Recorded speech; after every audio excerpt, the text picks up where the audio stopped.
Évidemment, on va parler musique et puis on va aussi en écouter. Et ça tombe bien, Patrick Bébé, vous avez déjà joué et chanté sur notre plateau. Extrait de ce moment. Ah, motangambi sese, disi mapulapon, masomandala, langwande nimbale, nyabu sena kengenge, osibwa bongo otuba, dinala mote wusu, osibwa bongo olangwa, to ebendi monyasu, paparara papa, pararara, paparara papa. Patrick Bébé, qu'est-ce que c'est cet instrument? Il est incroyable. C'est un instrument qui s'appelle la sanza, enfin, qui a beaucoup de noms en fait, ça dépend du pays. C'est un instrument qui vient d'Afrique subsaharienne, c'est ça? Ah oui, oui, oui. On le trouve dans toute l'Afrique noire, vraiment, sous différents noms. Sanza, kalimba, likembe, lukeme, mbira. C'est le même instrument. Alors vous jouez aussi de la flûte pygmée, vous en avez apporté une sur ce plateau, peut-être que tout à l'heure vous allez nous en jouer.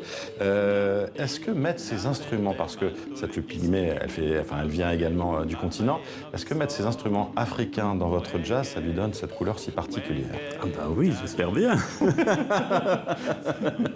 Oui, et puis en fait, pour moi, c'est la suite c'est une suite logique, c'est-à-dire que ces instruments, en fait, au moment où mes parents étaient enfants au Cameroun, on leur disait que ça, c'était des instruments de sauvages, qu'il fallait pas jouer ça, mais qu'il fallait plutôt jouer du piano, qu'il fallait plutôt écouter Jean-Sébastien Bach plutôt que les musiciens traditionnels.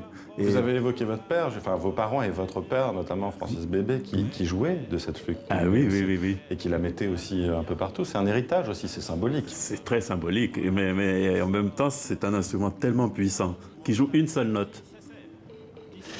Demain, vous jouerez à Paris au Baiser Salé dans le cadre de Jazz sur scène. Paris, c'est toujours une des grandes villes du jazz. Oh ben oui, Paris, bien sûr, de plus en plus même. Ouais. C'est vrai? Ah oui, oui. Alors, c'est là que vous avez créé aussi votre groupe en 1983. Est-ce que pour vous, c'est une ville justement qui a une histoire particulière? Ben, en fait, l'histoire, non, mais la possibilité en tout cas de rencontrer des musiciens qui viennent absolument de la terre entière. Et on trouve des musiciens de toute la ville, de toute la terre en France. En 83, justement, c'est là que vous avez créé votre groupe. Oui. Et comment vous les avez trouvés alors? Eh bien, en sortant un soir, j'arrive dans un club, j'avais à l'époque un petit 19 ans. Et puis je tombe sur un batteur, je dis mais c'est extraordinaire comment il joue. À l'époque, il avait 10 ans de plus que moi. Et je lui dis j'adore comment tu joues. J'aimerais bien qu'on joue ensemble. Comme ça, tout simplement. Oui, oui. Alors vous avez joué avec des très grands noms de la musique, Papa Wemba, John Williams et évidemment Myriam Makeba. Oui. Est-ce que vous avez beaucoup appris, notamment auprès de Myriam Makeba? C'est énorme. J'ai appris comment gérer la pression. C'est-à-dire que cette dame... à 80 ans, on allait d'un bout à l'autre de la Terre.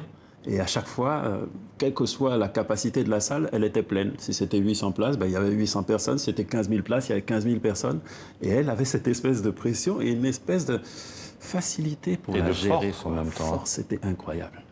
La musique, justement, avec votre groupe, avec ce compagnonnage aussi, avec ces grands noms de la musique, est-ce que vous l'imaginez forcément, est-ce que vous la vivez forcément comme quelque chose de collectif?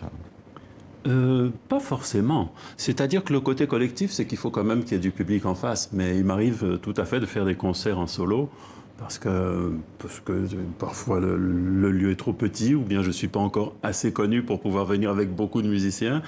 Et voilà. Et c'est toujours le même plaisir. Bon, oui. Votre musique, vous la définiriez comment? Quelque chose d'ancré en Afrique, mais pas seulement. C'est-à-dire que moi, j'ai d'abord appris la musique classique, moi aussi. et puis ben voilà, je me suis tourné après vers les musiques, plutôt les musiques latines, pour finalement accepter qu'en Afrique, on avait tout ce qu'il fallait pour me rendre heureux. Moi, je trouve qu'il y a quelque chose de très organique aussi dans votre musique, d'animal parfois. Et je pense que, par exemple, avec cette flûte pygmée, je crois qu'il y a quelque chose de cet ordre-là. Et notamment, parfois, on a l'impression d'entendre un oiseau. Ah ah. Voyons voir.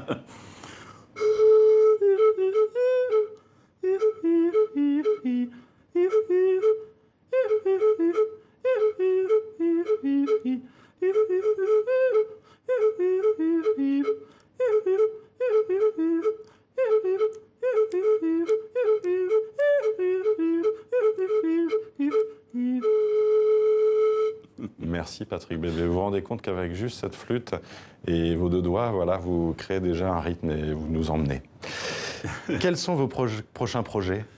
Mais, dans un futur très très immédiat, des concerts à Paris. Demain soir. Demain soir et samedi soir, au Baiser Salé à Paris. Et dans la foulée, on va continuer l'enregistrement d'un nouvel album. Qui sera de quel genre? Qui sera très africain, mais avec une pointe de corde classique. Ah, mais donc vous y revenez en fait. Africaine. Merci à vous. On va suivre évidemment avec attention justement ce nouvel album. Vous nous le ferez savoir quand il sortira. Ah, je n'y manquerai pas. Merci en tout cas d'être revenu dans Journal Afrique. Merci à vous. Et je rappelle donc que demain, vous êtes en concert à Paris, samedi également, au Baiser Salé, dans le cadre de Jazz sur scène. Merci d'avoir été avec nous. Merci beaucoup.